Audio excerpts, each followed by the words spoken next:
ITB Stikom Bali melaksanakan wisuda yang ke-25 dan mewisuda sebanyak 440 lulusan.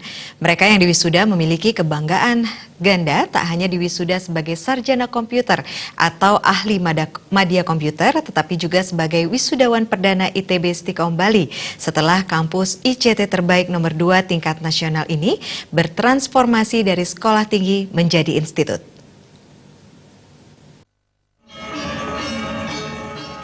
Pembina Yayasan Widya Dharma Santi, yayasan yang menaungi ITB Stikom Bali, Profesor Made Bandem menambahkan, perubahan status dari STIMIK Stikom Bali menjadi ITB Stikom Bali mengingat dunia bisnis sangat erat kaitannya dengan teknologi informasi sekaligus untuk mengakomodir keinginan masyarakat Bali agar ada program studi atau konsentrasi bisnis di Stikom Bali seperti bisnis digital, akuntansi digital, e-tourism, dan sebagainya. Untuk lebih mendekatkan ITB Stikom Bali kepada masyarakat, maka tahun depan akan dibuka kampus 3 di Abian Semal, Kabupaten Badung, sebagai antisipasi bertambah prodi-prodi baru sehubungan perubahan bentuk menjadi institut.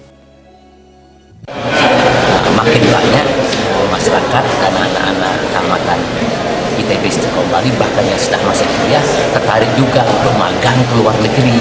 Dan ini kita akan tampung di dalam mereka magang, lalu kita tampung dalam e-learning sehingga terdaftar di ITB Stikom Bali, tetapi sambil magang setelah 4 tahun mereka juga bisa mendapatkan gelar dari kita, bahkan mungkin dual degree nantinya seperti yang berlangsung di Hello University di Malaysia sekarang.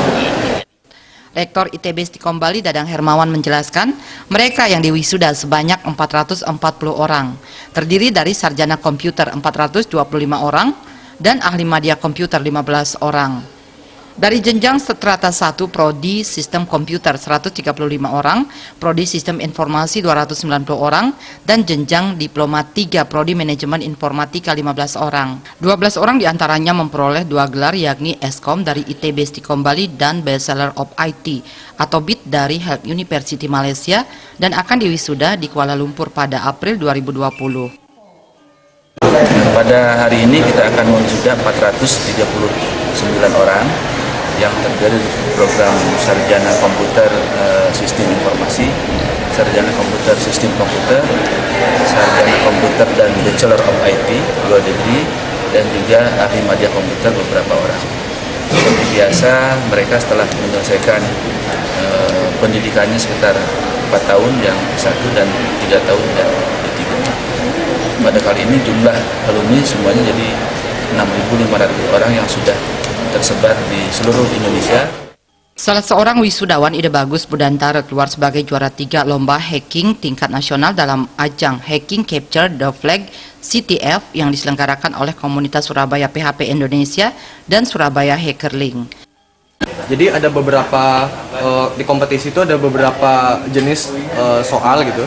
Jenis soal pertama kita untuk seleksi biasanya hanya diberikan 1 soal, kita mengerjakan itu hingga mendapatkan jawaban. Jadi nggak ada koneksi antara kita dengan pihak lawan gitu. Jadi istilahnya banyakan poin aja. Kegiatan juga dirangkaikan dengan penandatanganan MOU antara ITB Stikom Bali dengan beberapa pihak terkait. Desak Ari